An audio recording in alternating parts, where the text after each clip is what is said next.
Commission is the designated hearing body for a range of land use applications, including general plan amendments, rezones, conditional use permits, and amendments to the zoning code. Upon recommendation by the Commission, general plan amendments, rezones, and zoning code amendments proceed forward to the Peoria City Council for final action. For conditional use permits, the Commission will make a final decision subject to appeal. All hearings are conducted in accordance with the rules for procedure requirements to allow an impartial and efficient hearing, and all Commission meetings are open to the public under the Arizona Open Meeting Law. Each case will be called in the order in which it appears on the agenda unless otherwise announced during the meeting. Once called, City staff will give a presentation of the case, followed by a presentation from the applicant if they so desire. After the applicant's presentation, members of the public who have submitted a speaker's request form will be called to speak by the Commission Chair. The applicant may be called to provide additional information, clarification, or a rebuttal. The Commission will discuss the case, may ask additional questions, and take action. Any member of the public wishing to speak must complete a speaker's request form and hand it to the planning assistant at the end of the dais. When speaking, please limit your comments to a maximum of 3 minutes and try not to repeat statements already made by others. We welcome your comments, and as fellow citizens of Peoria, we thank you in advance for your participation.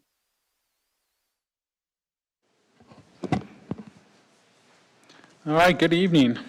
I'd like to call this meeting into session. My name is Clay Alsop. Welcome to the Peoria Planning and Zoning Commission meeting, April 21. I'll be chair of this meeting tonight. I'd like to start off with attendance. Vice Chairman Fighter. Present. Present. Secretary Linda Grice. Commissioner Sean Hutchinson. Commissioner Jeff Nelson. Present. Commissioner Josephine Waitman. Present. And our last seat is vacant. Thank you, Commissioners. Start off tonight with the consent agenda. The consent agenda is items that are routine in nature. Tonight we have items 1C, disposition of absence from the April 7th meeting, minutes from the April 7th meeting. That's 2C, and 3C, Sombrero's conditional use permit. Do I have a motion on the consent agenda? Chairman, I move that we approve consent agenda as presented. Second. Thank you. Please vote.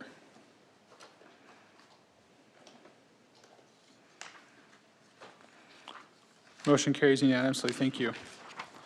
Moving on to regular agenda, new business, item 4R, Brilliant Blessings conditional use permit. Staff, please present your report.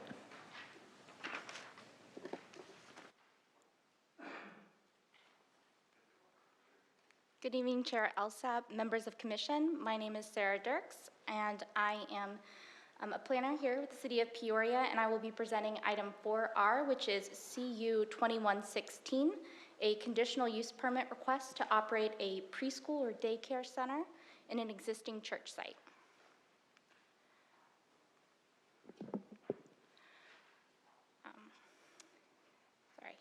The case you have before you was submitted by the applicant, Mike Hall, of Michael A. Hall Architects, LLC, on behalf of the property owner, St. Haralambos Greek Orthodox Church, and the proposed tenant, Brilliant Blessings Christian Academy, which I'll refer to as Brilliant Blessings for short.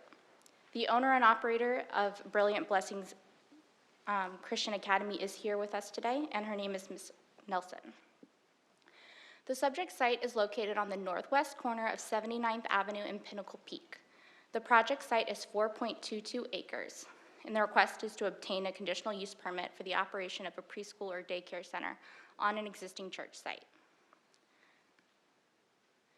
The existing property is used by St. Haralambos Greek Orthodox Church and will continue to be used by St. Haralambos Greek Orthodox Church.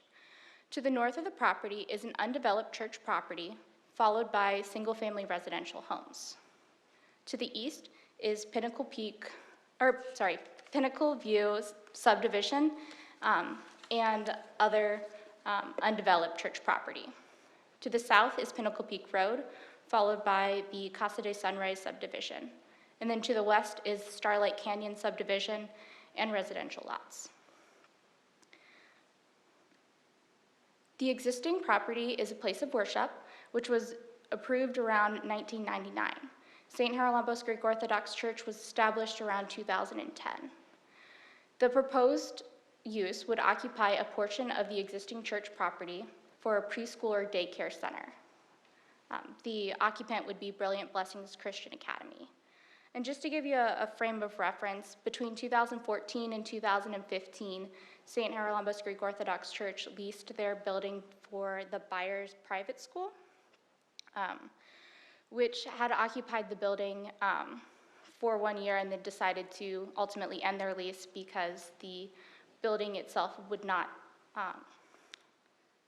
not hold the enrollment that they had on the site. So they ultimately left to find a bigger property.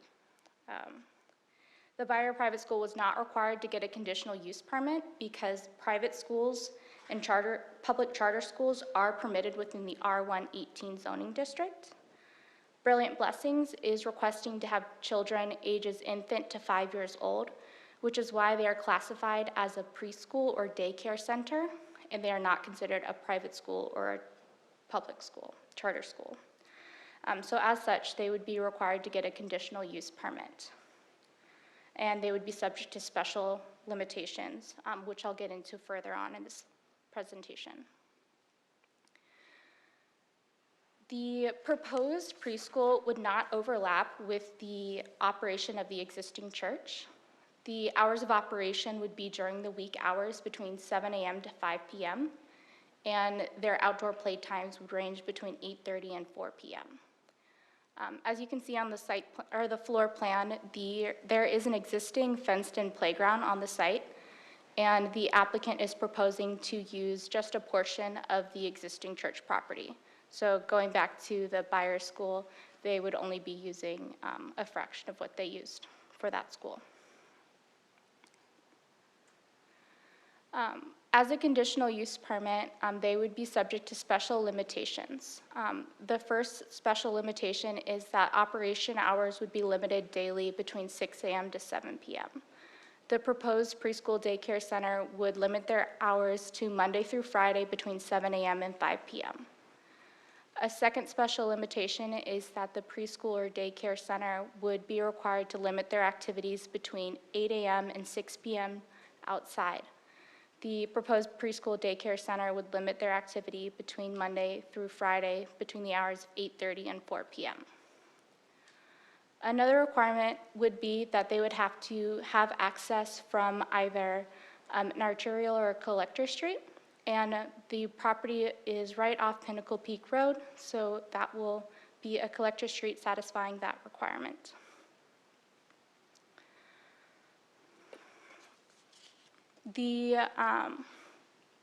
Another requirement of a preschool or daycare center within the residential district is that parking would be required on the property. Based on the proposed lease area of the preschool daycare center, only 15 parking spaces would be required. The existing church property provides 54 parking spaces, which is over 3 times the required amount of parking. Queues of drop-offs would not be permitted on the property based on the special limitations for a conditional use permit within the R118 zoning district.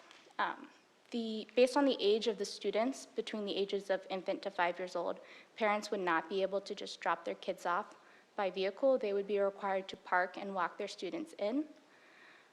Based on the operations of the other preschool daycare centers owned and operated by Brilliant Blessings Christian Academy, which is Brilliant Blessings and Wiggles and Giggles, the operator has used staggered drop-off times where parents would walk in and drop off children or pick up children. Typically, the pickup and drop-off times range between 7 a.m. and 10 a.m., and the drop-off times range from, actually that's reversed. The pickup times are drop-off times are between 7 a.m. and 10 a.m., and the pickup times are between 2 o'clock and 5 p.m. And on average, based on the existing operations, there should be around 3 to 5 parents at a time picking up students. As a preschool or daycare center within a non-residential district, or a residential district, the property would have to operate in conjunction with an existing non-residential use. The existing church property serves as a non-residential use and would remain in operation in conjunction with the preschool daycare center. The playground used for the preschool or daycare center would have to be at least 25 feet from a residential property. As you can see on the site plan, the proposed playground, which is existing for the church property, is located over 100 feet in all directions from residential properties. The existing playground also has a 4-foot 10-inch fence, which exceeds the minimum requirement for a fence to serve a preschool or daycare center. In compliance with the city code, we mailed notice of applications to all property owners within 600 feet of the property and all HOAs registered with the city within 1 mile of the property. A legal ad was published and a site posting is on the property. Within 21 days of mailing the notice of application, we received 3 correspondence from adjacent property owners. We received 1 initial support letter and 3 letters of opposition prior to the 21 days. And as a requirement, the applicant had a neighborhood meeting. The support letter was later retracted after the neighborhood meeting, as you can see in your exhibit. A meeting was held at St. Haralambos Church on February 16th at 6:30 p.m. There were 7 members of the public in attendance, including 2 members of staff.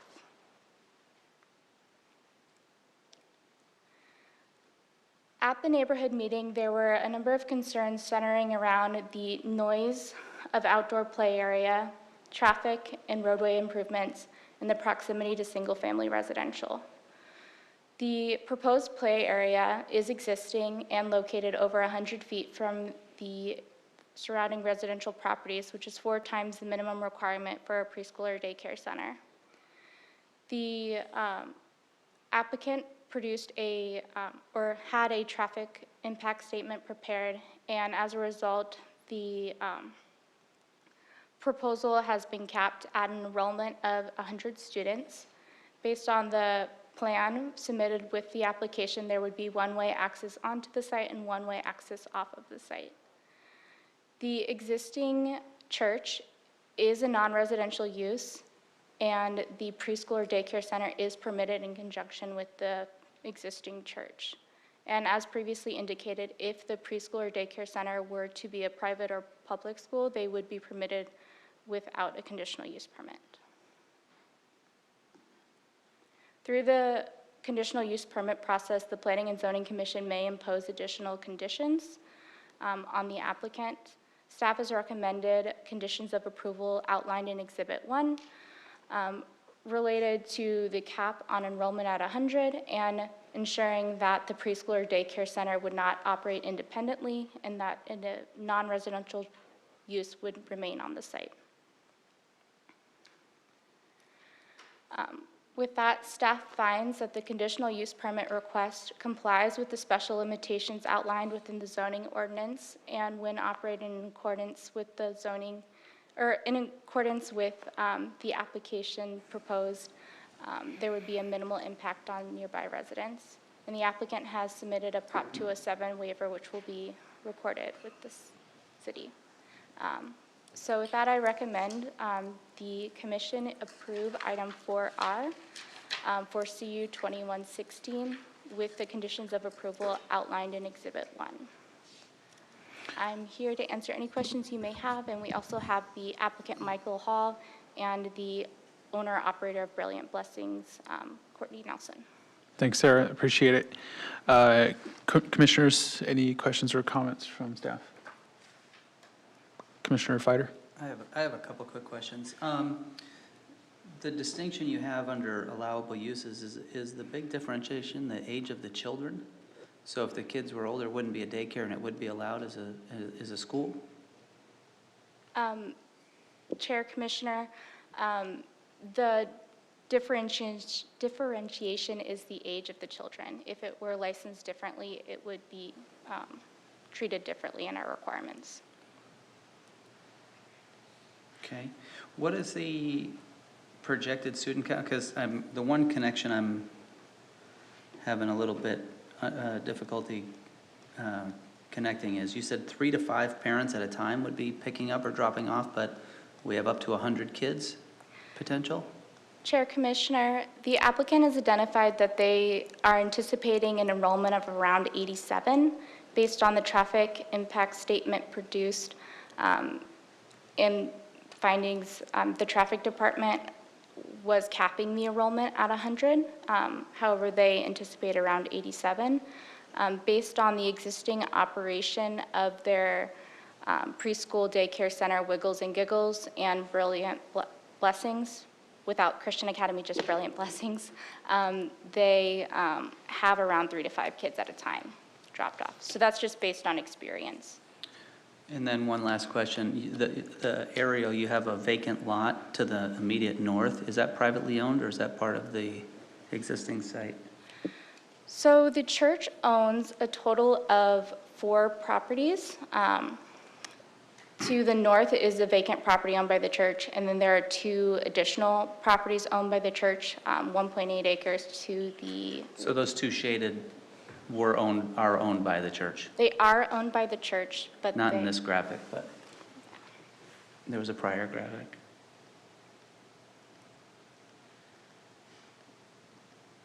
That, okay. Okay. That's all I have. Thank you.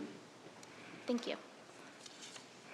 I had one follow-up question, maybe the applicant would prefer to answer versus city staff, but I'll propose a question right now. How long was the previous, it was a school that was being used before, and then I'm guessing it stopped, and now we're going to daycare. What's the timing of those uses?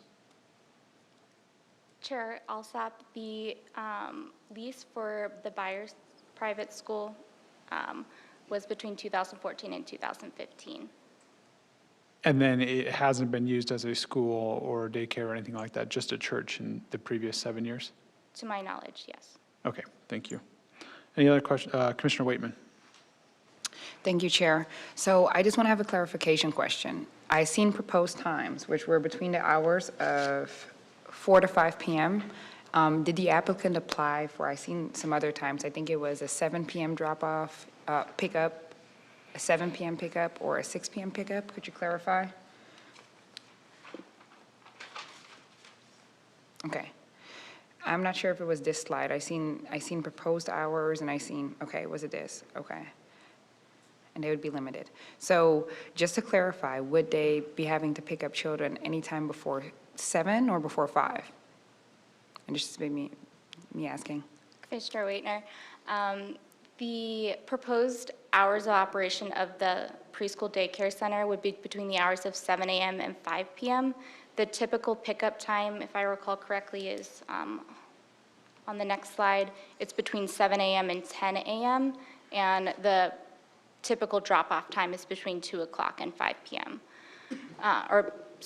They're reversed. So the drop-off is between 7 a.m. and 10 p.m., and the pickup is between 2 p.m. and 5 p.m. There is no set pickup or drop-off time, so parents are not required to pick their kids up at 2 o'clock. But generally, based on the operation, the applicant has identified that they tend to be staggered between those hours.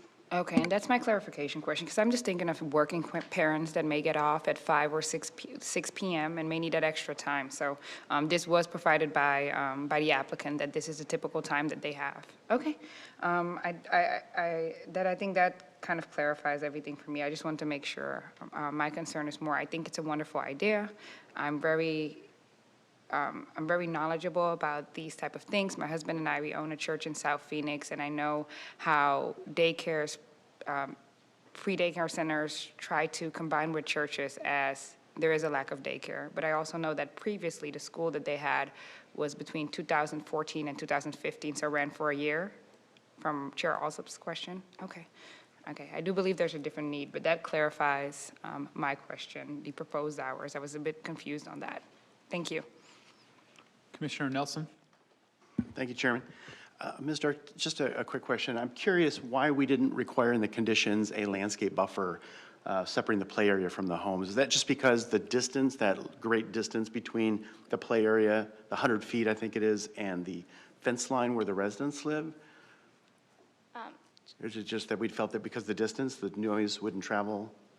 Chair, Commissioner, the requirements outlined in the special limitations are that there's a 25-foot setback requirement. The applicant is not proposing to do any site changes, so we did not require any landscaping improvements because the site wasn't going to be modified.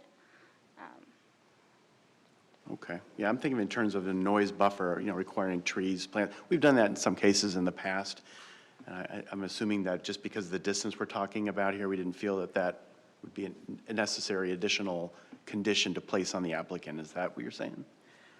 Mr. Chairman, members of the commission, let me see if I can clarify a little bit. So this is an existing church facility here, so there is landscaping buffer that would have been provided but when the church was built. This particular use, in terms of the limitations set forth in the code, this is a lease area within the existing building. There's an existing playground already in there. They're confining the activity to the playground. As Mr. X mentioned, the setback is approximately 4 times what is normally required. If commission believes there should be additional landscaping buffer, we can address that in terms of noise. However, in terms of meeting limitations established by the code, they are exceeding those with what is proposed right now. So if that existing playground, thank you for that answer, that it does help clarify. So if the playground hadn't existed yet, and this was a brand new playground, we may have seen that landscape buffer requirement? Commissioner Nelson, that would have been something established at the time that the parking lot was, and we would look at the activities proposed, and we probably would have provided additional landscaping based on what was happening and the factors that we were looking at the time. And staff doesn't feel it would be an unreasonable request to add a landscape buffer? Commissioner Nelson, it's a great question. It's one that we had provided some thought to. And just to provide context, is Mr.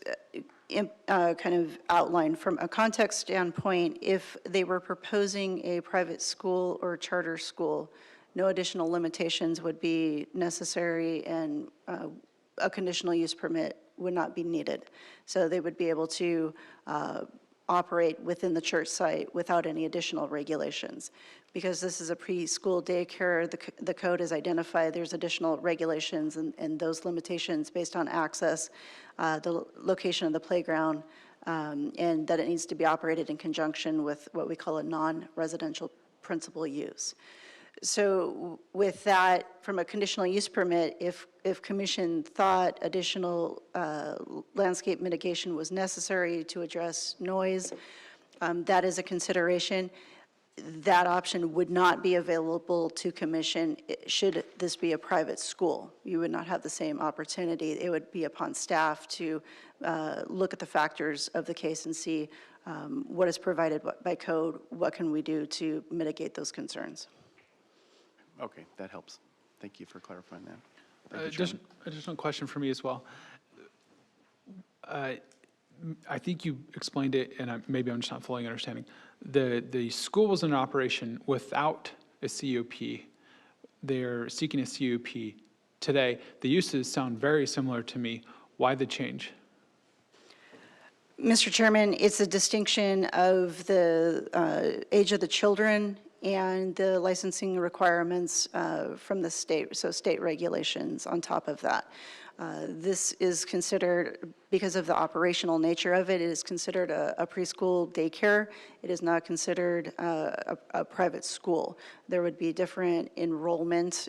We would, instead of talking about children, we would be talking about students. There's a different age range and expectation there. So it's both age of the children in question and the operational characteristics and the licensing requirements by the state. Okay, thank you, appreciate it. Any other commissioners? All right, is the applicant present? Would the applicant like to address the commission? All right, thank you. Is there any members of the public who would like to address the commission? Oh, excuse me, I've actually got several. I'm getting ahead of myself here. I have a few, and I will call you up as these were given to me. So we will open up the public hearing. And first up will be Mike Hall. Okay. And I have a Courtney Nelson. I'm the owner. Okay, thank you. For the record, those are both in favor. And Mike and Cheryl Schmidt, please come up. If you'd like to address the commission, you're more than welcome to.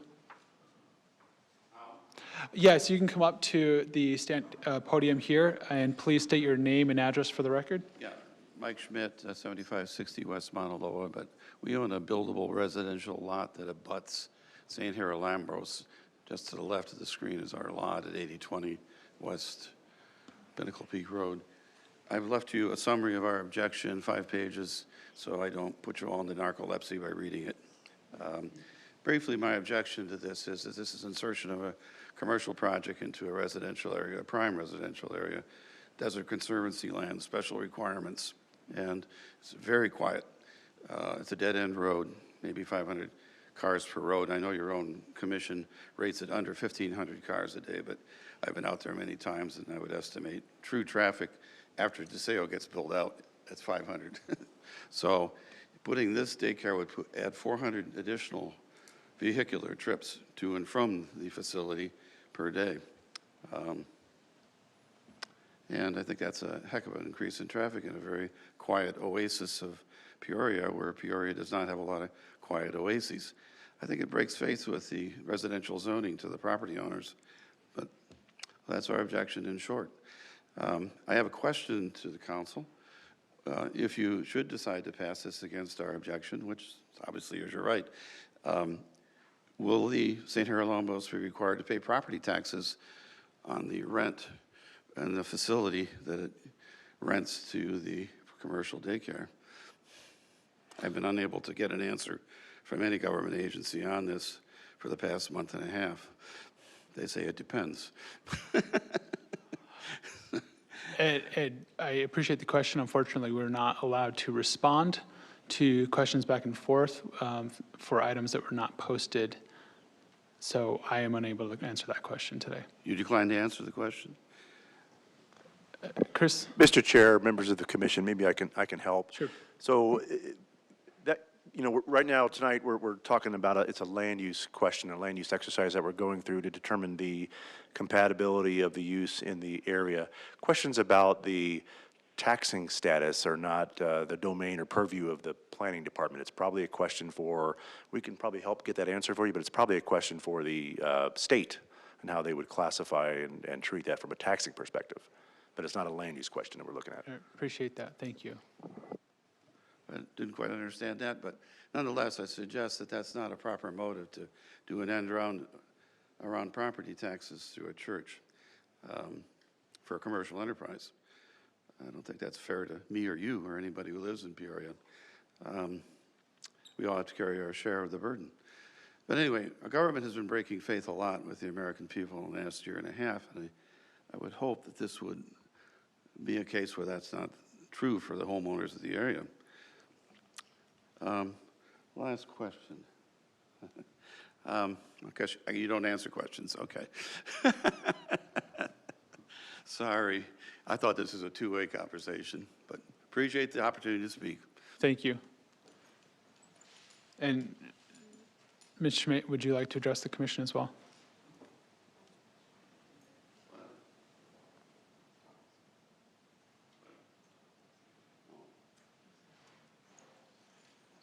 Both of your names were on the paper. I was just inviting you to address. Okay, thank you. And that's all the speaker request forms I have. Does anybody else from the public wish to address the commission on this item? All right, with that, I'll close the public hearing.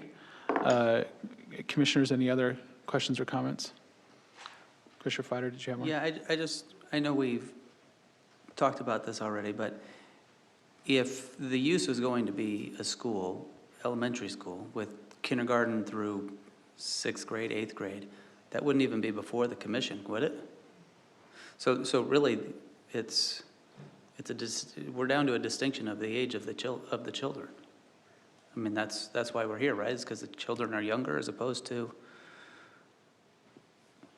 Yeah, Mr. Chair, Commissioner Fighter, that is the distinction that the code has between a school, private or public school, and a daycare classification. So a conditional use permit is essentially a permitted use in the zoning district with conditions. So it's a recognition that some types of land uses, require additional scrutiny, and so we look at things that particular operation and how it may impact things like traffic or noise or odor or its operations. And that's the purpose of the conditional use permit, and that mechanism allows the city, allows the commission to place additional conditions to control some of those impacts upon the neighborhood. But it's essentially a permitted use in the district, in the zoning district. Commissioner Waitman?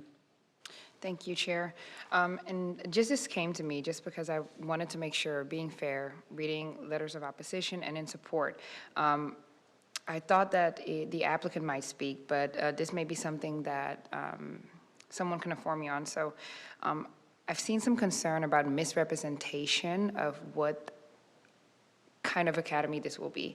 When I'm reading it, I read Brilliant Blessings Christian Academy, which usually has some type of Christian studies within the curriculum. So I don't know whether this is just going to be a daycare center or, as what I'm reading from this letter of concern, if this will really be a Christian academy. So I'm not sure if the applicant wanted to speak or could speak onto this. Mr. Chairman, Commissioner Waitman, the question before us, when we are analyzing the case, it does not matter to us who the business operator is, only the type of use that it is. So therefore, it's a preschool daycare to us. And so that's what we're taking, we have to look at it from a neutral stance in that aspect.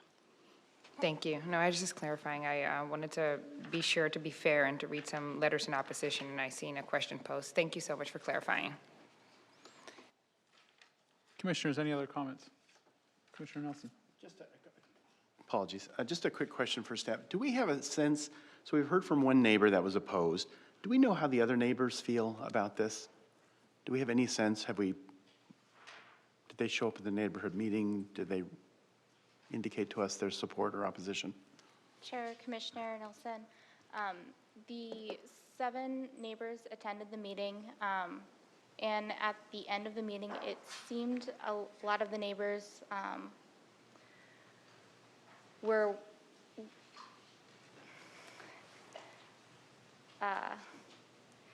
they were listening to the applicant, and the applicant provided possible solutions to address some of their concerns related to limiting play times or structuring their play times to accommodate their schedule.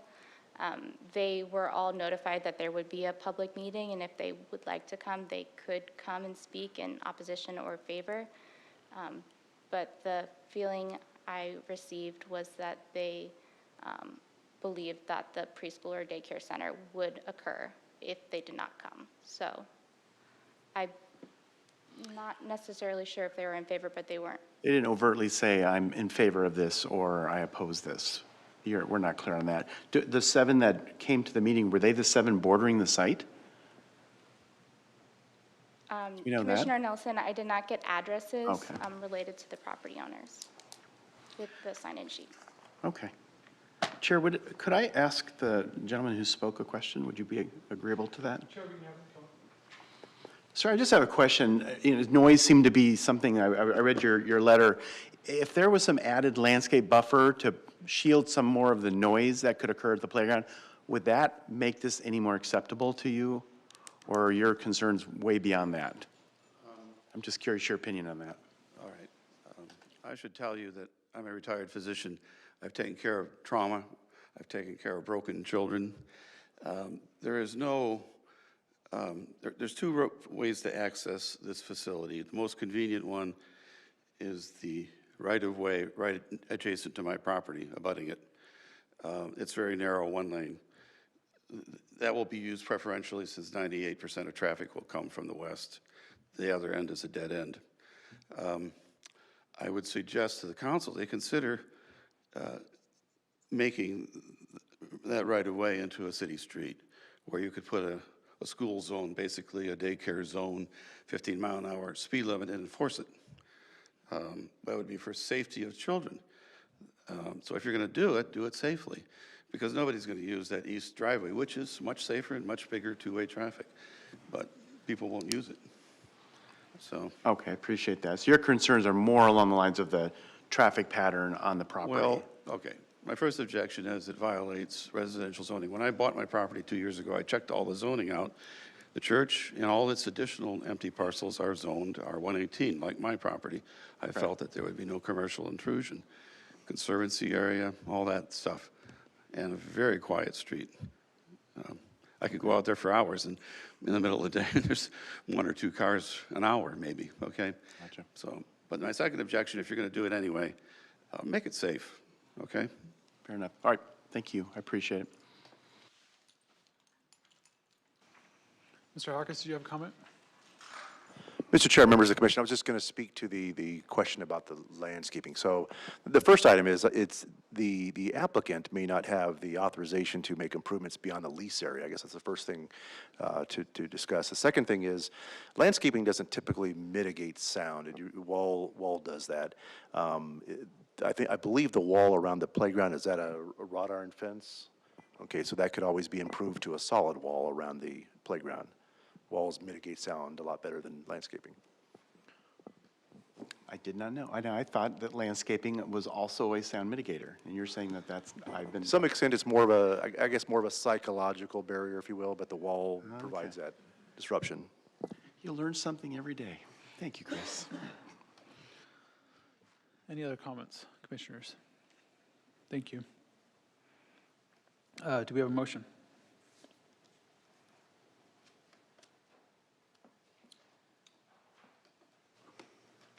I'd like to ask one question. Yep. Real quick. On the stipulations of the use permit, item number 1, does that include the time limitations? Is that, it talks about the project narrative. I assume that includes the limited hours of operation. Is that included in that stipulation? Chair Commissioner Fider, the narrative includes the time stipulations. It would not be able to substantially change. So if they were to modify it slightly within the realm, it would still be permitted, but Okay. it would have to substantially stay the same. Okay.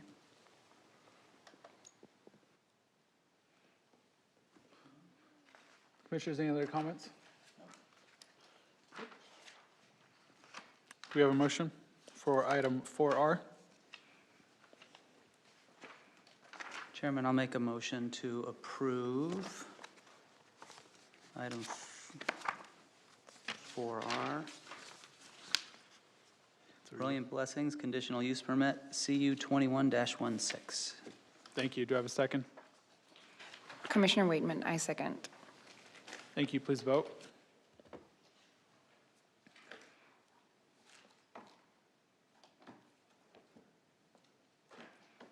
Motion passes unanimously. Thank you. We will proceed to item, are these being addressed separately, 5R and 6R? Okay, so we'll just address item 5R for now. Staff, please present your report on 5R. Thank you.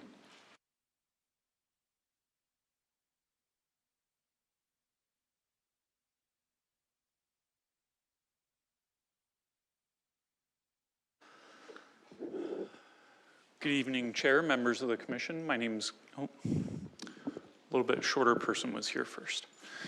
Good evening, Chair, members of the commission. My name's Cody Gleason, Principal Planner with the City of Peoria Planning Department. So we're gonna have 2 presentations here. They're on a singular site, but I'll note the distinctions as we go along as far as area and the actions that we're taking. So the first item that you have here tonight is an initial zoning. What this does is establish zoning from a piece of property that's located within the county. Once it's annexed, it has to receive initial zoning according to statute within 6 months of that annexation action. So what we're doing here is identifying what that initial zoning would be. So in the image that you see above, you see a little bit of a hatched pattern over a label called city-owned. What we're looking at here is primarily Arizona state land property, and adjacent to that is a couple of parcels that are actually owned by the city of Peoria. All of that is currently located outside of the city of Peoria boundary. So as a separate action, and we'll get to this in a second, but there is an annexation action moving forward to city council for determination on that annexation. The initial, what we usually call no action hearing, was held on Tuesday. Basically, that's an opportunity for public comment and presentation of the annexation, which included the entire area that you see identified in the red outline there. With that, in order to have the timeline line up to where we're essentially establishing initial zoning as we're annexing the case, we've structured it so that those go to the same hearing for a determination on the same night.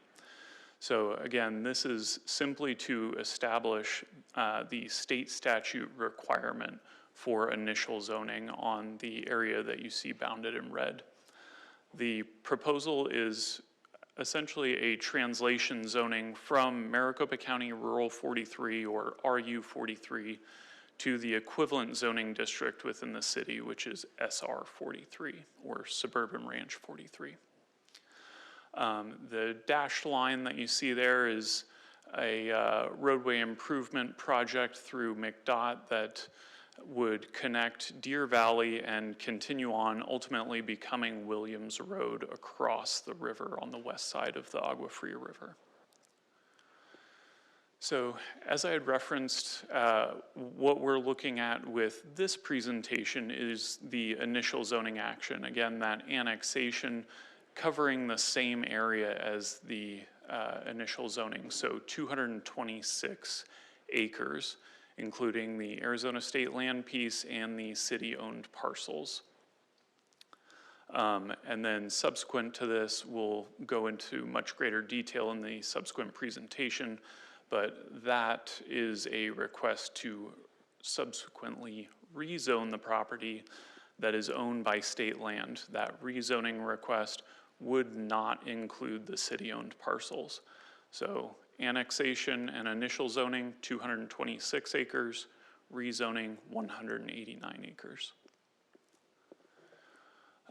This is just some information for you with respect to state statute.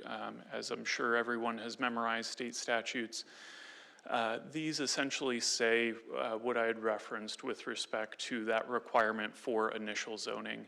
And the requirement is such that we must provide initial zoning that is equivalent to what's in the county. So this initial zoning action does not confer any additional development rights or densities on the project or uses.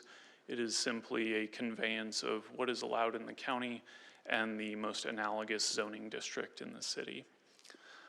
Again, the annexation would be proceeding to the same city council meeting on May 17th, and this initial zoning simply seeks to follow that up with the conveyance of the translational zoning district.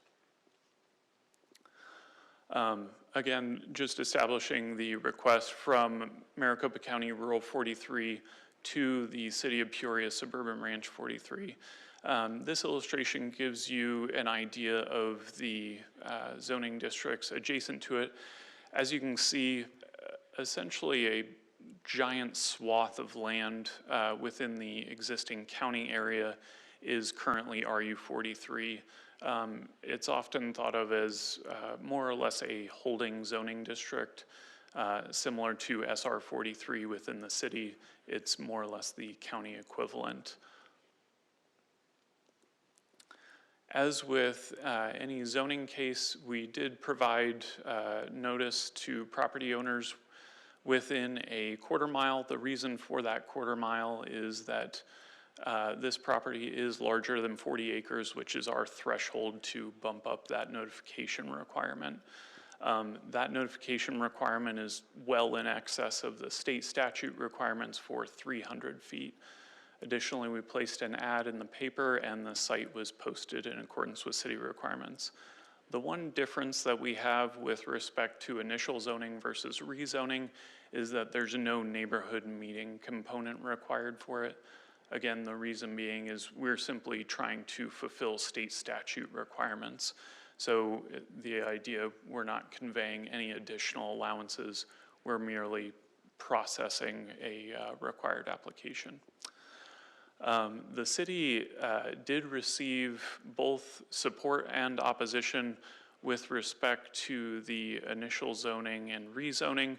I think the crux of that is really focused on the desire of the land to remain as is and undeveloped. And we'll get into a little bit more detail with respect to the rezoning, but again, just reiterating that this is not a conveyance of any additional intensity or allowances. This is more or less the annexation moving a jurisdictional boundary and then ultimately conveying the same use allowances. So here is kind of a breakdown of the communication that we had received in regards to the initial zoning and rezoning requests.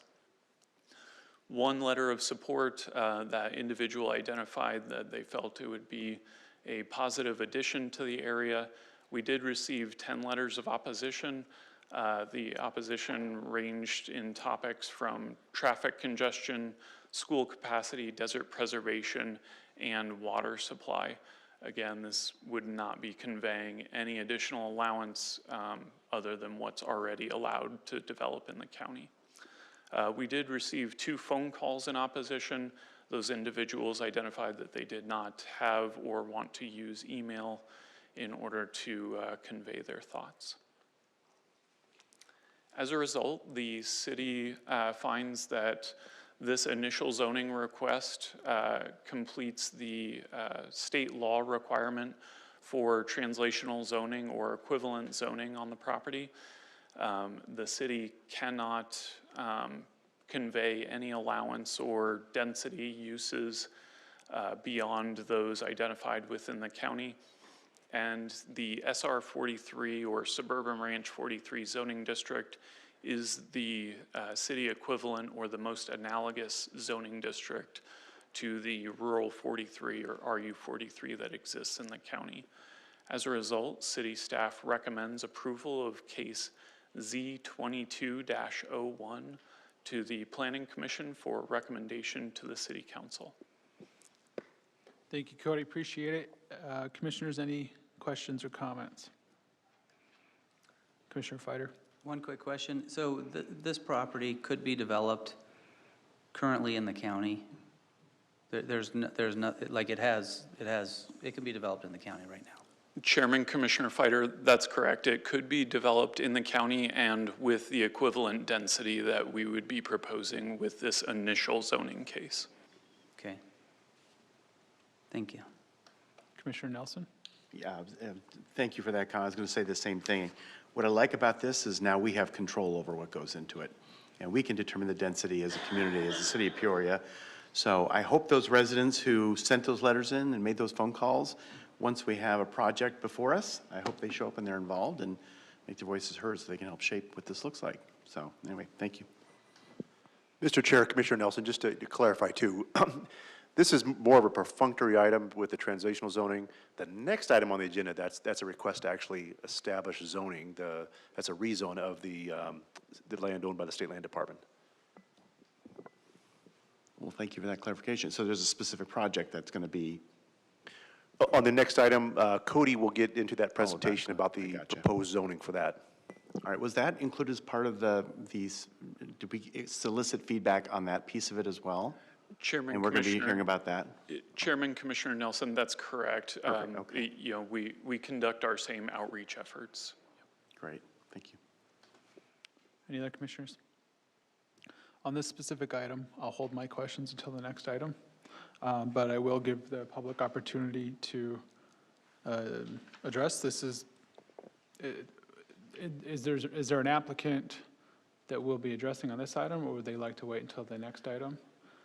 Chairman Alsop, essentially in initial zoning cases, the city is the City is the applicant applicant. as a Okay. result of our state statute mandates for it. Gotcha, okay. So I'll open up the meeting to public comment. And let the public know, I'm going to open it up for comments here, and they will certainly have an opportunity to comment on the next item, which will be more specific to the zoning case. Comments on this, if they're addressed to 6R, you'll have the opportunity to speak on 6R as well. But just want to make that clear. So I do have one speaker request form for 5R and 6R. So John McReynolds, if you'd like to speak on 5R, you're more than welcome to. Can I wait for the second one? You sure can, absolutely. All right, we'll wait for the next item then. Any others? All right, then we will close the public comment for 5R. Commissioners, any further comments or questions, or I would entertain a motion as well. Mr. Chairman, I'll make a motion to approve item 5R, rezone case Z22-01. Thank you. Second. Thank you, please vote.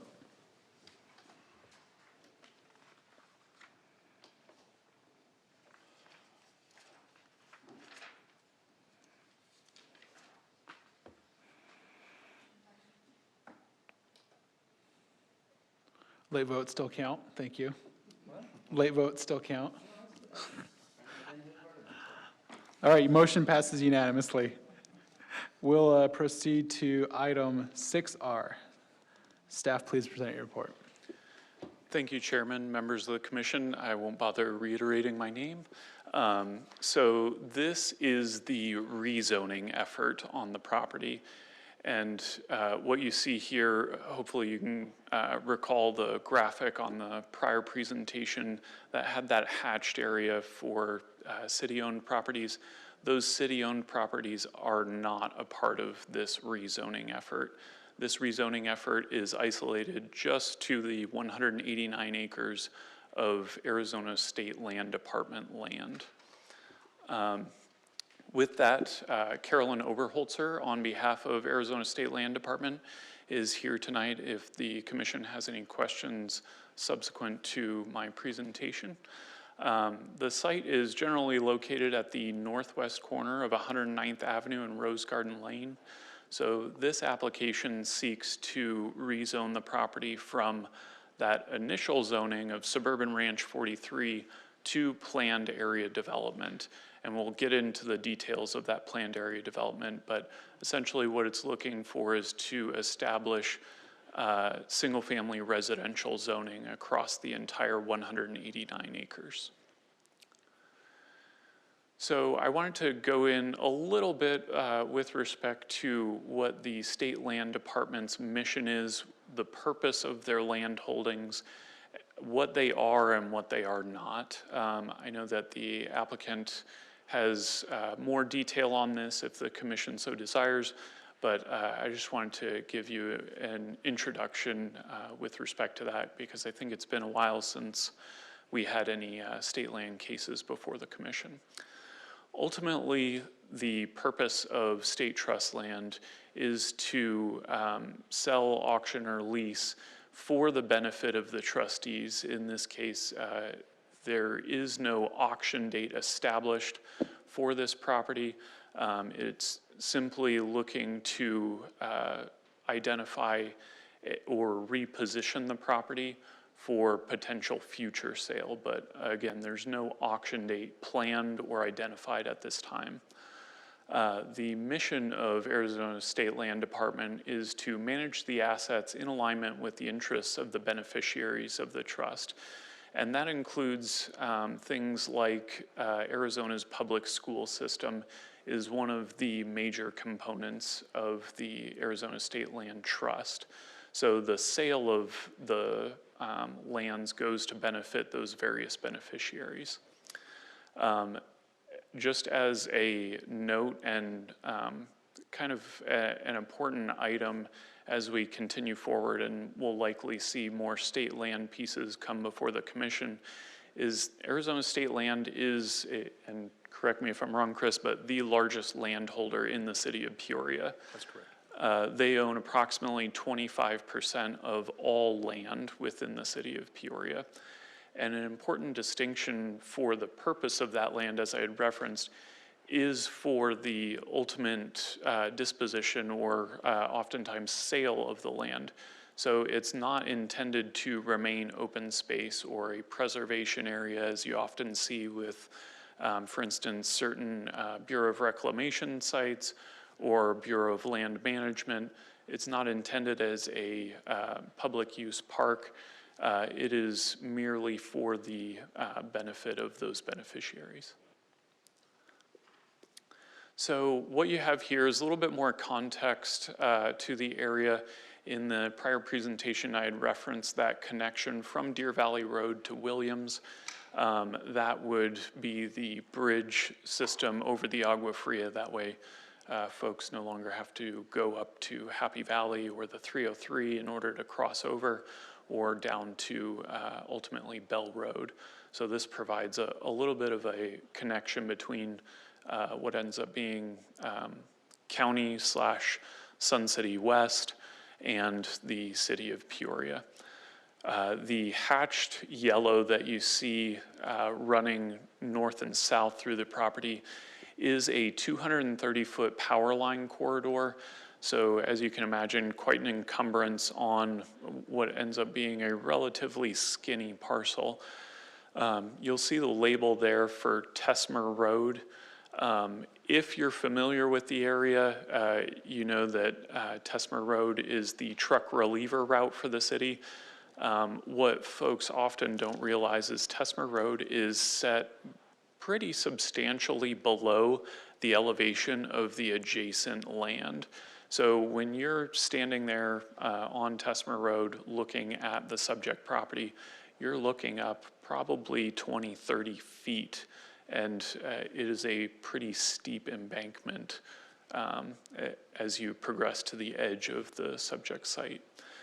So I had referenced Tesmer Road and Agua Fria River to the west.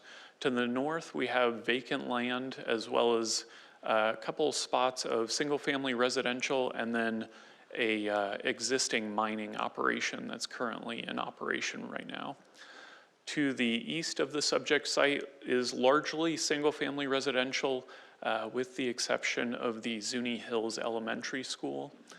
And then ultimately to the south, you have Rose Garden Lane, a city drainage canal to the south of this site, and then ultimately Ventana Lakes. So here you can see on the left side of the screen here, the general plan land use map. So this falls squarely within the general plan traditional residential land use designation. That identifies a dwelling capacity of 2 to 5 dwelling units per acre. The proposal that we have here, and we'll get into in subsequent slides, is for a maximum of 3.5 dwelling units per acre. So in line with the capacity provided by the general plan. And again, this rezoning effort seeks to transition from the initial zoning that we just talked about, which would take it from RU43 to SR43. This rezoning effort seeks to change from SR43 to single-family residential planned area development.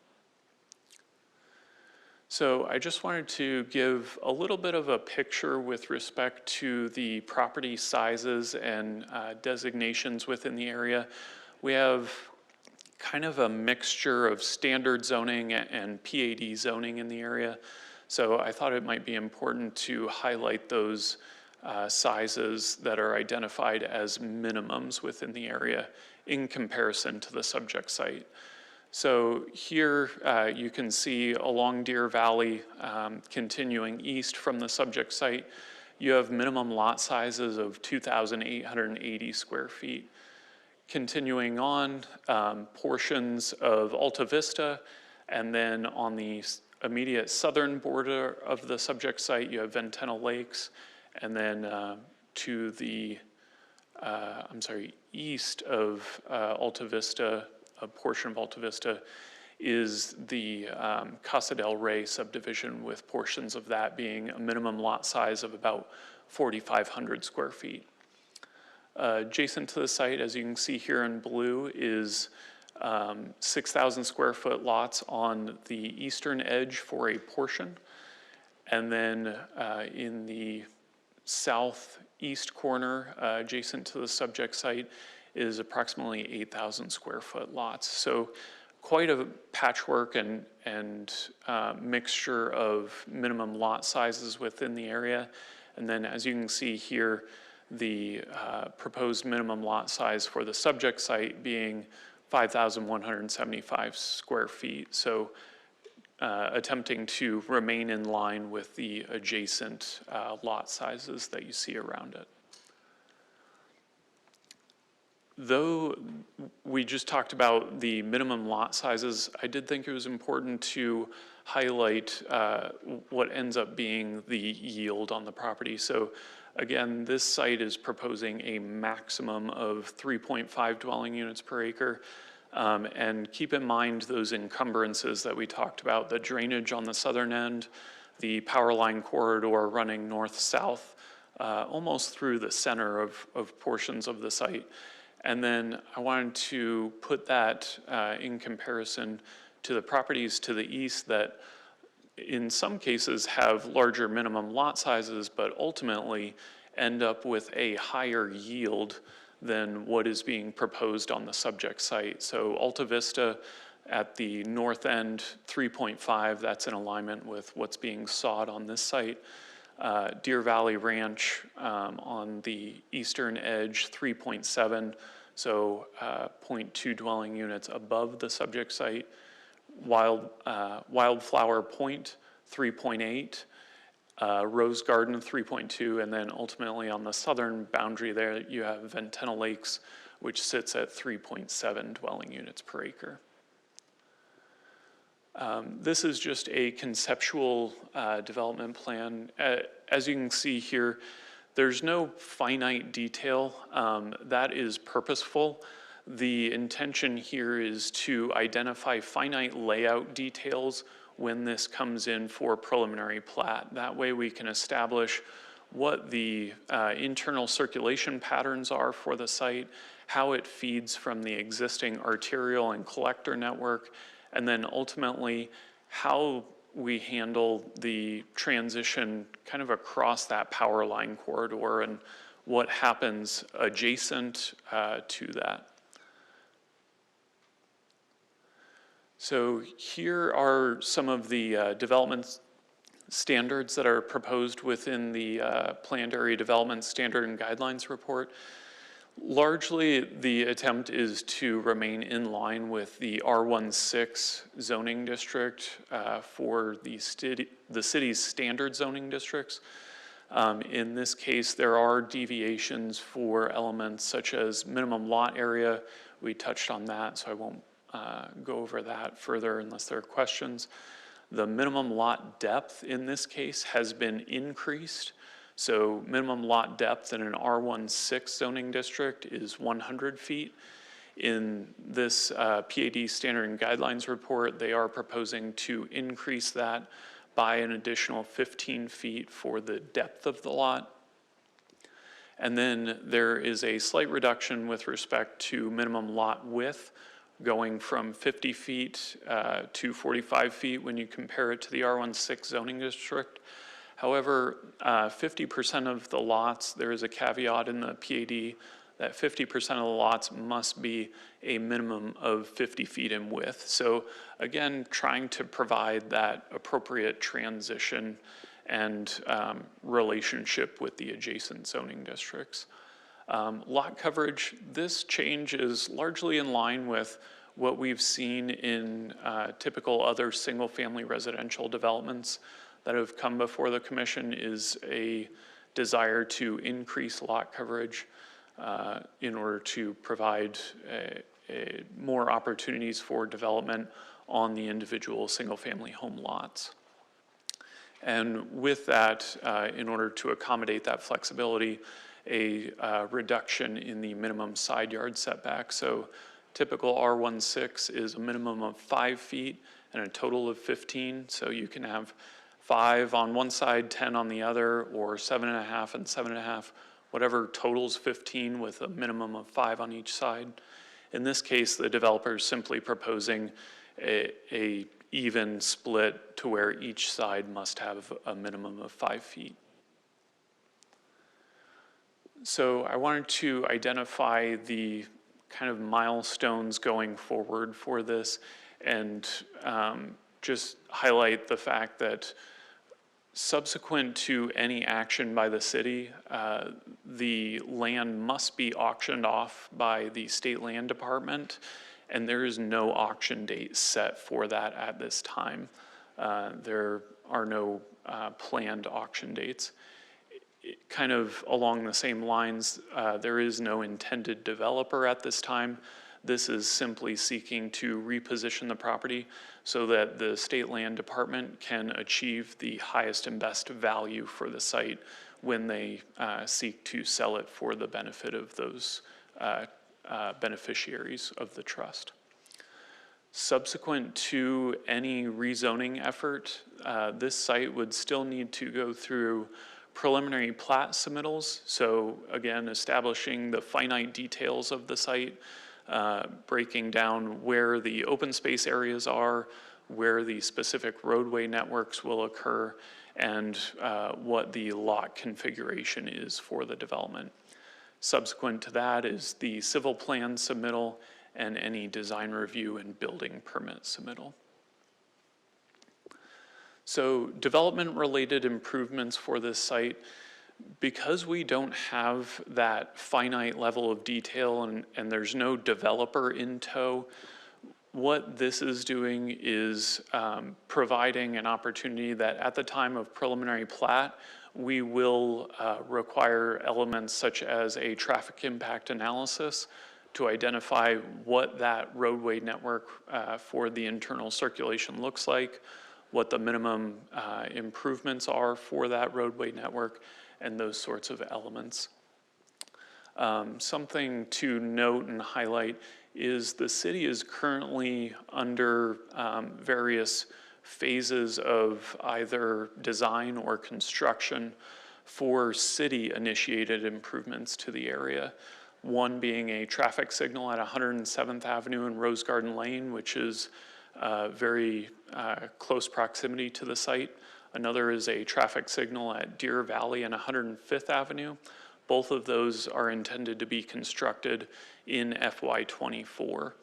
And then we have Deer Valley / Williams Road to El Mirage. Again, that pathway continuing across the Agua Fria River. That is intended for completion in fall of '22. And then ultimately 107th Avenue roadway widening, I believe, and Mr. Foray, feel free to correct me if I'm wrong, but I believe it is currently a 111 roadway configuration on 107th Avenue, and this would take it to a 212. And that's intended for construction in FY27 or 28. So again, notification in alignment with city practices. So because it is greater than 40 acres, we have that enlarged notification radius, which even though our basic already goes beyond state statute, this goes to a further extent and goes to a quarter mile rather than the state statute 300 feet. Legal ad was posted in the paper, and then a sign was posted on site. Neighborhood meeting was held on February 7th at the Sunrise Mountain Library. There were approximately 34 attendees. That included the project team, city representatives, and various residents from the area. There were several concerns identified, as I referenced in the previous slide or previous presentation. With respect to roadway improvements and access, that's why I wanted to bring up the city-initiated improvements in the area, as those may alleviate certain concerns that exist. Some other items were property value concerns.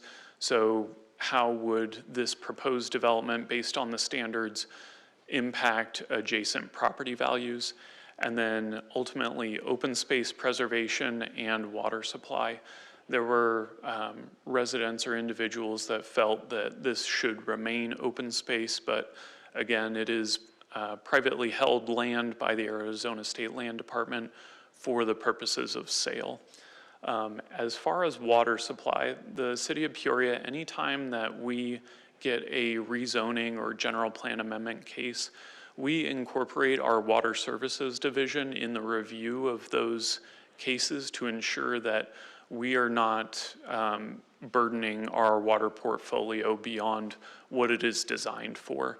So when our water services division looks at the planning for our water portfolio, what they're looking at is the general plan and the densities that are identified within the general plan. So in this case, they were evaluating it based on that traditional residential, the 2 to 5 dwelling units per acre.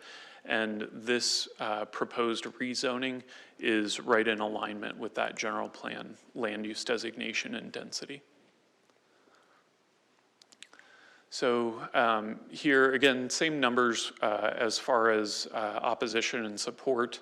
And just highlighting it more so with respect to the rezoning rather than the initial zoning, because ultimately the rezoning is the only change to the allowances or densities for the subject site. As with all rezoning requests for residential, we have communicated with the Peoria Unified School District with respect to the proposal and schools within the area, as well as the residential that's being proposed with the development. As a result, the Peoria Unified School District did review the application and has been in communication with the applicant. As a result, our key findings are that the subject proposal conforms to the traditional residential land use designation with a density of 2 to 5 dwelling units per acre, and it accomplishes the goals and objectives of the City of Peoria General Plan. Additionally, this does aid in strategic annexations for the city.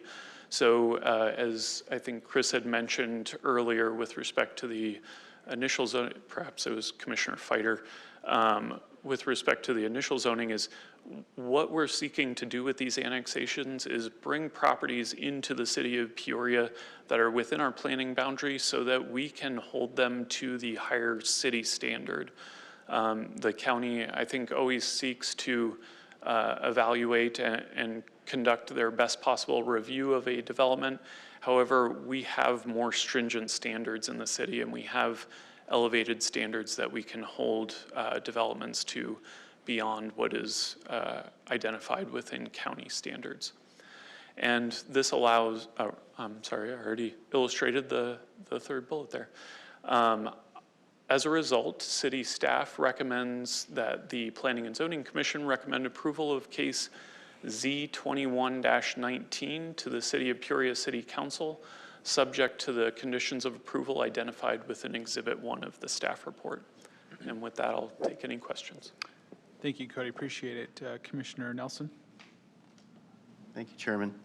Apologize if these are in the backup materials. Clearly, I'm the guy who did not do a good job with his homework before this meeting. So I'm curious why we're having to talk about zoning at this stage. We don't own the land. There's no proposed project. You probably stated it, but can you restate it to me? It seems a bit premature to be talking about applying a zoning to this. Is this just to pump up the value of the land so the state can get a few more bucks because now it's a more saleable piece of property because now it's been zoned for 3 to 5 homes per acre? I'm trying to understand that, trying to wrap my brain around it. Help me out.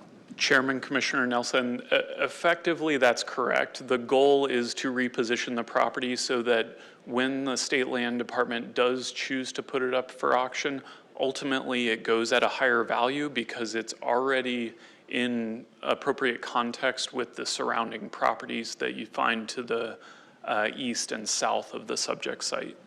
Thank you. So at this point, if a development, the annexation goes through, the property becomes part of Peoria, let's assume the zoning is approved by council, is planning and zoning going to see any projects coming under, will another project, when they have a formal development plan, will it come back before us?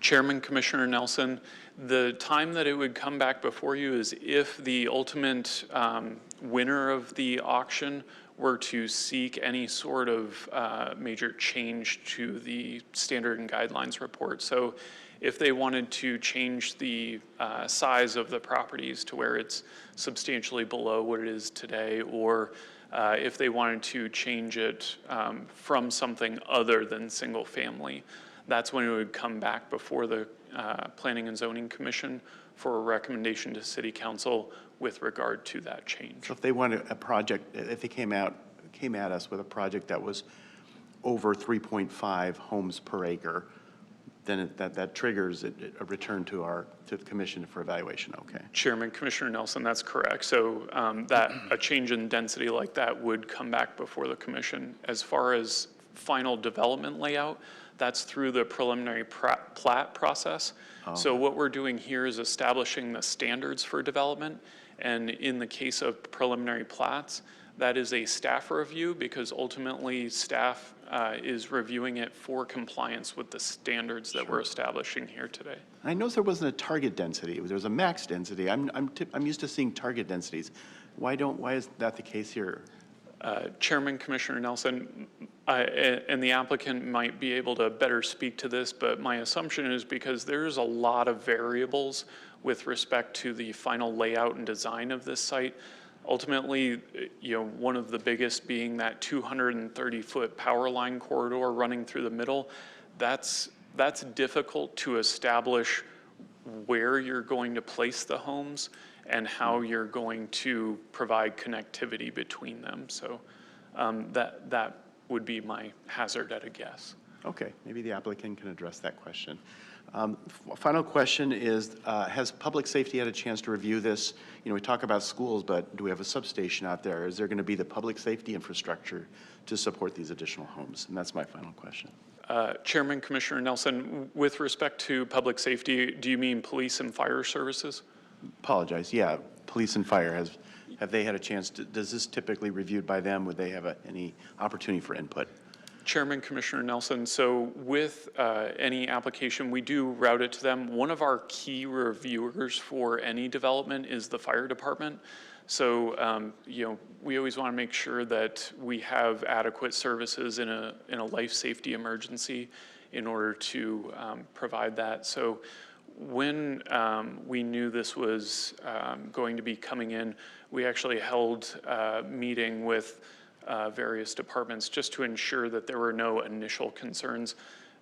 We talked with fire, water services, traffic, obviously, and engineering to establish, okay, are there any concerns with respect to how the city provides service to this site, whether it's through roadway infrastructure, water services, sewer, and police and fire services. There were no identified concerns. Mr. Chair, members of the commission, if I can just elaborate a little bit too on that question. Excuse me.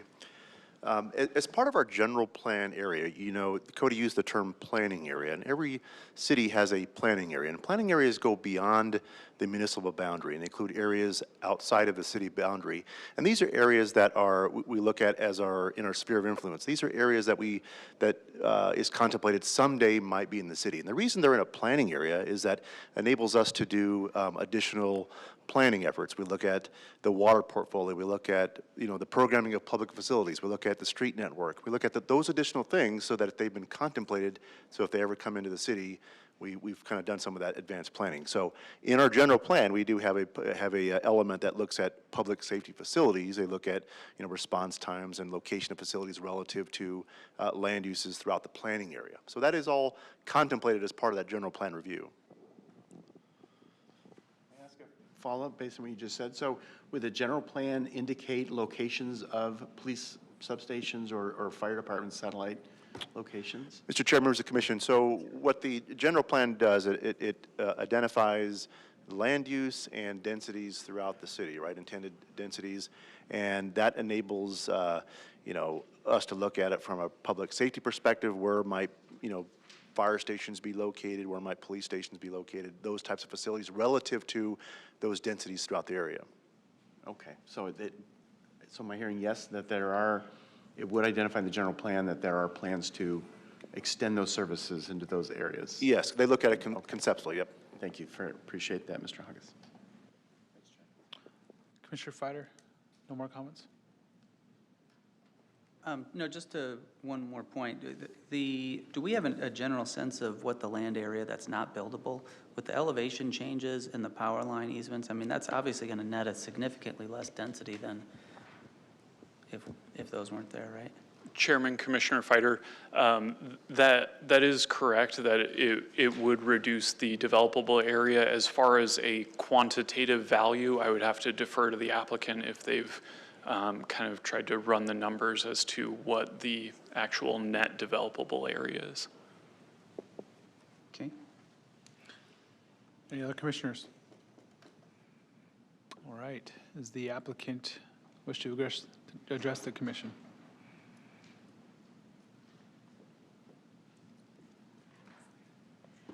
Mr. Chairman, Commissioners, my name is Carolyn Oberholzer. I'm a land use attorney with the firm of Bergen, Frakes, Smalley, and Oberholzer, 4343 East Camelback in Phoenix.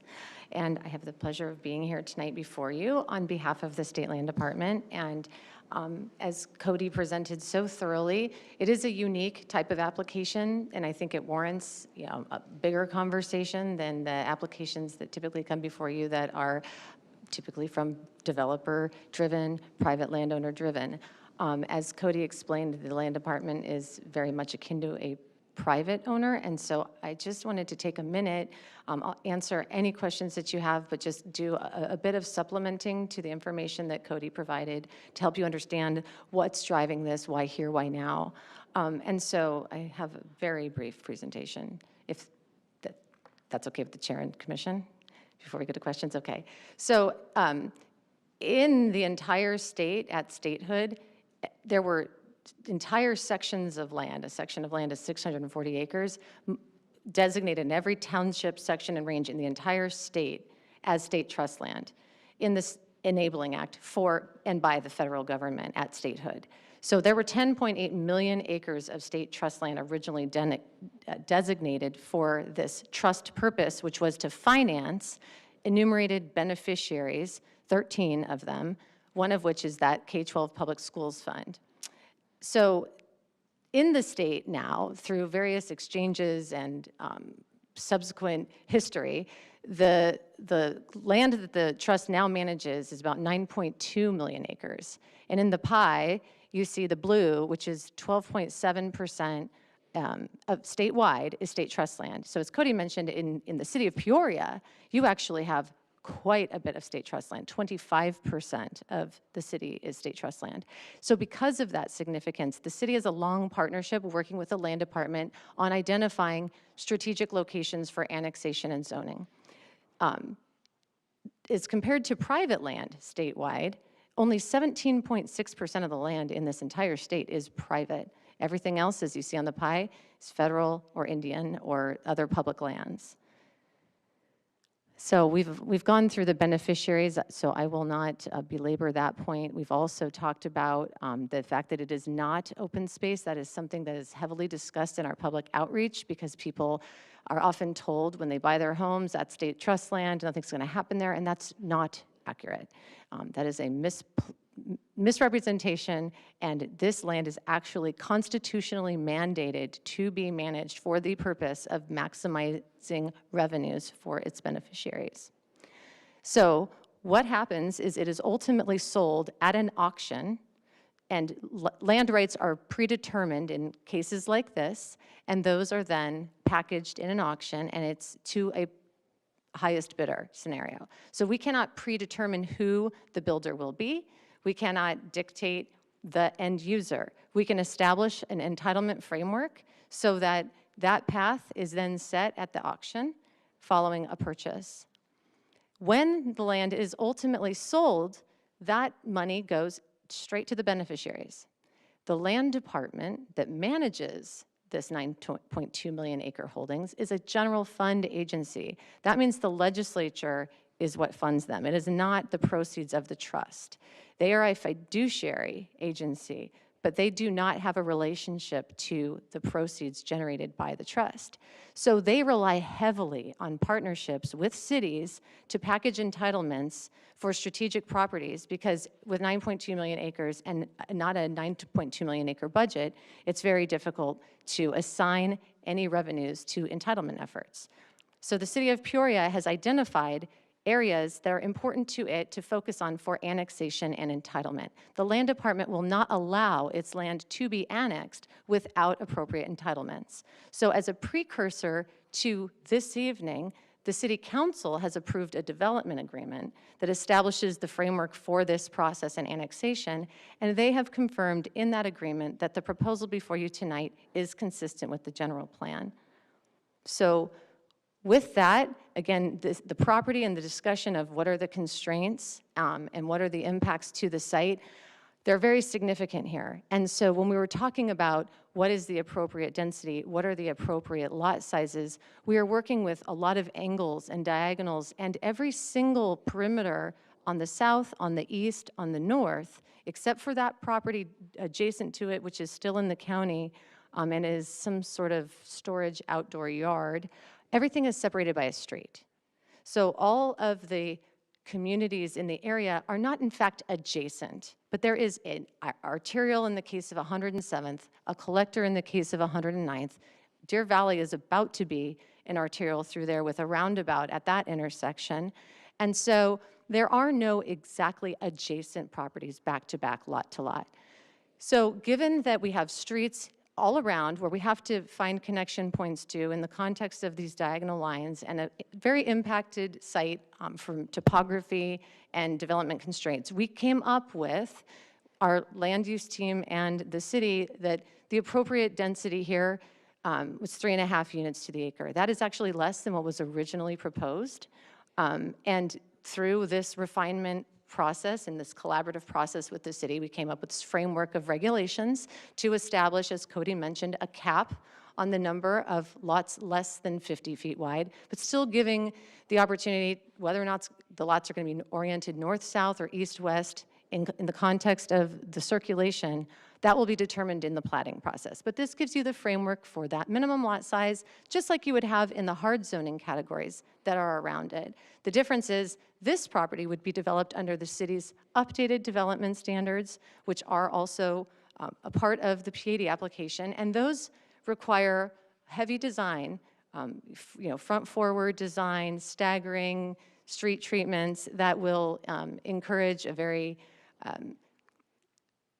a robust, not all the same neighborhood. And so even though the lot size is the minimum and we have a density and that seems very open, there's actually a lot of regulations that will apply to the development as it proceeds at some point in the future. And so all that to say, this is being done to allow the property to be annexed. This is not being done because it's driven by a development application by a developer with the land department. That is a possibility. That is how some properties are ultimately brought to auction. That is not the case here.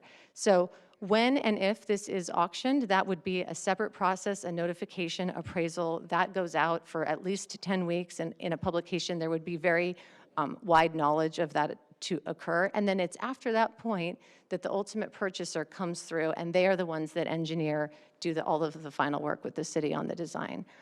So that was a very long-winded, hopefully answer to a few questions, maybe not all, summary, and I'm happy to answer any follow-up questions that you have.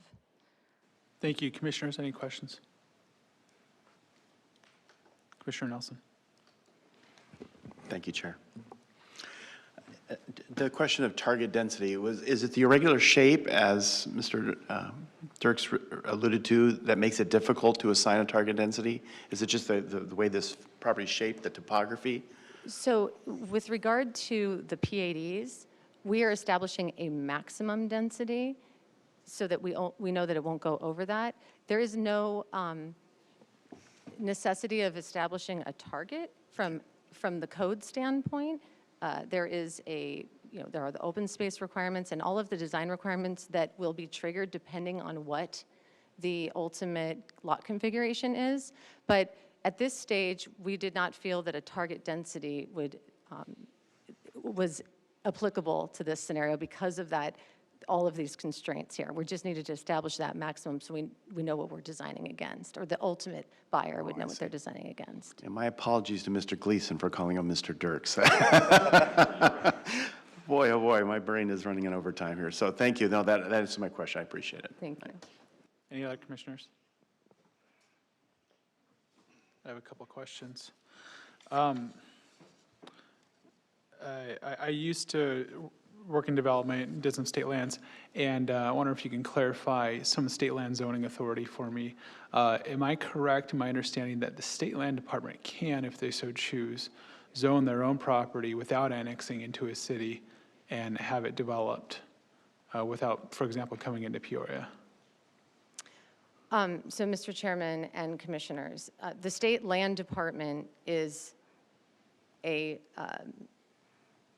more prominent agency, right, than a city. So there are some preemption elements that occur when you're, like if it was state land or even federal government land. The unique nature of this particular type of land, however, is that the State Land Commissioner is the sole arbiter of what is the appropriate use for this land and will be the final decision prior to an auction. So there is a relationship there with cities to provide for services and annexations and to facilitate the cohesive development of the land to submit to zoning processes. So this is the State Land Commissioner submitting to this process, but we require the development agreement as the precursor to it to establish the framework for under what circumstances they will proceed with the city into zoning. Does that answer it? That sounded like a really political answer. Well, it's a legal, it's a bit of both. It's a legal answer in that the commissioner decides what the land use is. However, in partnership with cities, it is predictable to have land regulated by cities. People are comfortable understanding what the zoning and the rules are of cities. So in that way, it makes sense to utilize city zoning to establish the rights for state trust land. Right, I appreciate that. The reason I ask, actually, is the land department is voluntarily acting as a partner with the city of Peoria. In essence, they don't really have to. And so this is a partnership with state land, and that they can go on and develop this by themselves. I agree that it's better that we do it together, but I wanted to highlight the fact that this is a voluntary partnership state land is working with Peoria on. Is that correct? Yes. Thank you.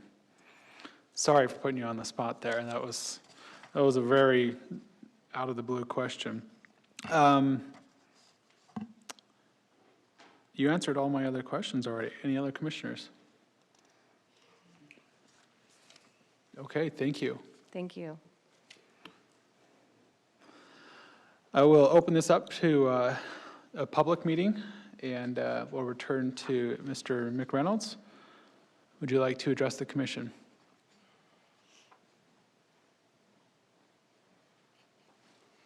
Yes, my name is John McReynolds. I've been living in that neighborhood for 22 years. I'm on 10850 West Salter Drive, okay?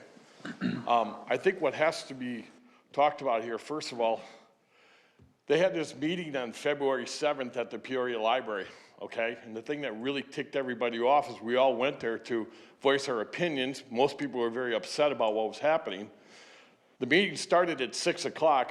Her presentation went till 6:35, and then the Peoria Library shuffled us out of there at 6:45. So we had about 9 minutes to voice our opposition and say anything, which we I felt like we were censored and kind of kicked out of there. That's the truth of the matter, okay?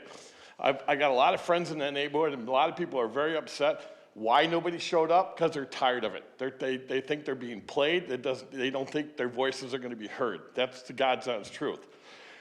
We got a big bridge coming in. This isn't the little bridges of Madison County going in there. Oh, there's a 4-lane bridge going over that's coming through Deer Valley, which is 3 blocks away from my house. This is a nice, quiet neighborhood, okay? It's going to get very busy, and then they want to stuff another residential neighborhood in there on top of that on 109th Avenue. This is going to get crazy in there, and the problem is, why do you guys want to ruin our neighborhood? It's my one question, why? It's a nice, quiet area, low crime, everyone's cool. Also, there's a lot of nature in there. People like it because there's a little nature belt in there. And, you know, no one bothers anything. Kids walk around there. Kids have fun back there. There's a place, actually, kids play out there. So I don't understand why you guys want to do this. And if you need to annex it, go ahead, but turn it into a green belt. Make it a nature center. People in Sun City on the other side in Vistantia love that area because they walk down the trails in there. That Testament Road back there was put back there because the trucks were coming down Rose Garden Avenue and making all sorts of noise, and put Testament back there so the trucks would bypass that area. So it was quiet. So now we're going to make it noisy again? We can't stop the bridge, but the question is, what's 109th Avenue turning? We're going to be landlocked in with traffic? And what they presented this presentation to our community was 10 minutes worth of rebuttal, which is wrong, with 40 people, and there are people sitting outside the room that they wouldn't let in because there's no seating. So that's the truth of the matter. That's why I'm here tonight. Everyone else, I don't wear out. I'm Irish. Us Irish, we get mad, we go stick around and make a problem. So that's what I'm all about. Thank you. Thank you. Does anybody else wish to address the commission tonight? Thank you. With that, we'll close the public comment period. Commissioners, any further questions or comments? Commissioner Nelson? Oh, I didn't ask to. Oh, sorry. All right. With that, do we have a motion? Chairman, I'd like to recommend approval of rezoning case Z21-19 to the City Council, subject to the attached conditions and approval in Exhibit 1 of the staff report for this case. I'll second. Thank you. Please vote.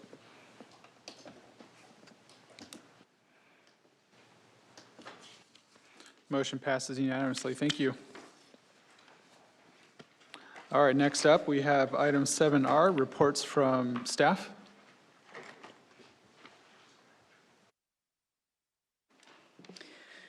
Mr. Chairman, members of the commission, we have special events listed on the screen. Food stock for this weekend. It was quite popular. It's back. If you are a foodie, please attend at the Peoria Sports Complex.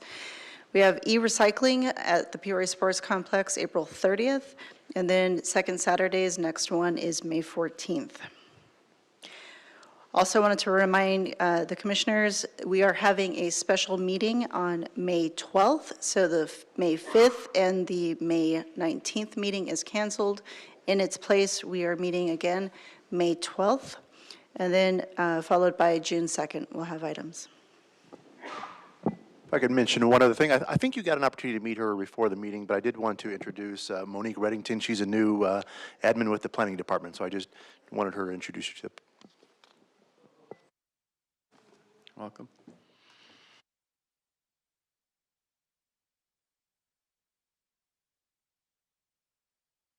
Sorry, was that all? All right. With that, do we have any commission updates? All right, seeing none, I adjourn this meeting. Thank you.